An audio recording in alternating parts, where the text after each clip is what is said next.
And all of a sudden he says, if you had a friend who was a ghost, how old would you want them to be? And I thought about it and I said, well, I'm 7, so I think 7, so we could play and stuff. And he said, yeah. The thing is, though, you're going to get older and he's not. And I said, oh yeah, I never thought about that. He said, yeah, that's why you got to think about these things. But it turns out we do have to think about these things, because that's the question. Normally, avatars are made for a certain age and games made for a certain age. And if we change and go away, we're going to lose that character and leave them behind. We're going to want these characters to change with us, change and grow as we change and grow, which will be a huge challenge for us as designers. But damn, if you can do that, that is powerful. That would be very powerful. People may have read Ender's Game. There's an aspect in Ender's Game nobody talks about, which is the fantasy game in there. There's this game that people play. It's like going into a little bit of a dream. You enter this little fantasy world. It's very dreamlike. And the adults in the game call it the mind game or the psychology game, because it's designed to kind of help you confront the problems that you have, but like in game form. And the game sort of susses out what problems you have. And there's a quote in here, Ender at one point says, this game knows me too well, and he can't face what he's dealing with.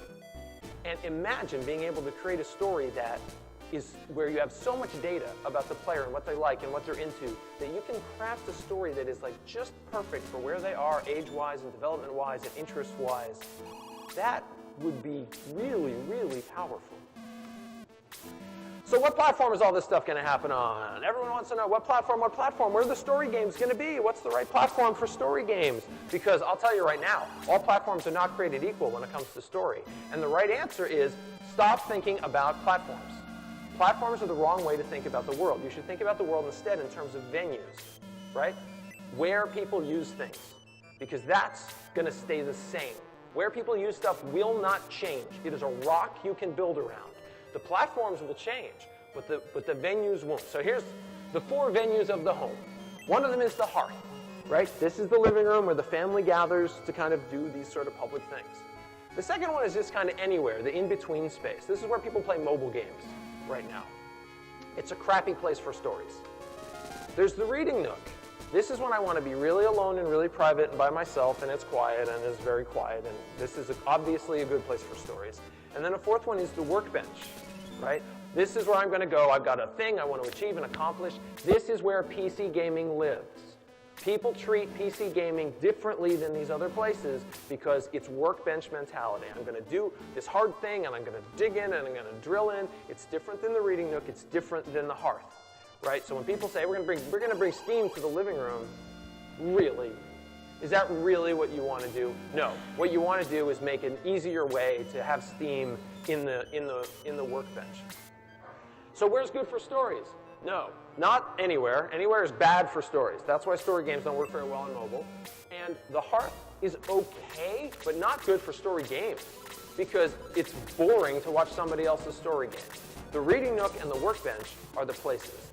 What are their respective platforms? The reading nook wants tablets, and the workbench wants something like the PC. But what? Will it continue to be the PC? Is the PC going away? I think I'll tell you what's coming. This son of a bitch is coming. HMDs are going to come back. And you know what they're good for? They are good for storytelling, because they are incredibly intimate. There's just you and the world, and you are just in there. And there's nobody else in there. I suspect in the next 10 years, our richest story games are going to show up in this medium.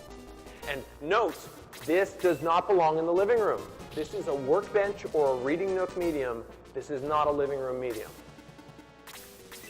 Okay, so how do we do? Rich verbs. Well, here in the future, I think it's going to come. If we can talk to characters, suddenly we got above-the-neck verbs, and it's exciting. How are we doing on the tragedy?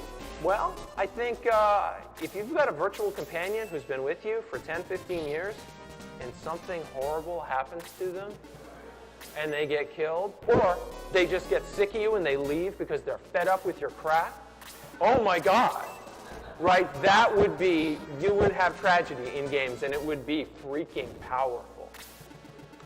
How about unification, everything coming together? Is technology going to fix this? I'm not so sure about that. That's still a hard, unsolved problem. So does that mean we can't? Can we have a Shakespeare of games? And I think that we can, but I think our Shakespeare is not going to be so much a teller of tales, although they will be a teller of tales, but they will be a crafter of characters. Someone will have an understanding of human psychology to make a character that you will bond with and want to stay with and want to have part of your life on all of your platforms, across all of your games, and a companion through life. Think about how when you chose a username, when you were, I don't know what, 14 probably, and how you still have it today, and you will probably still have it when you're 16.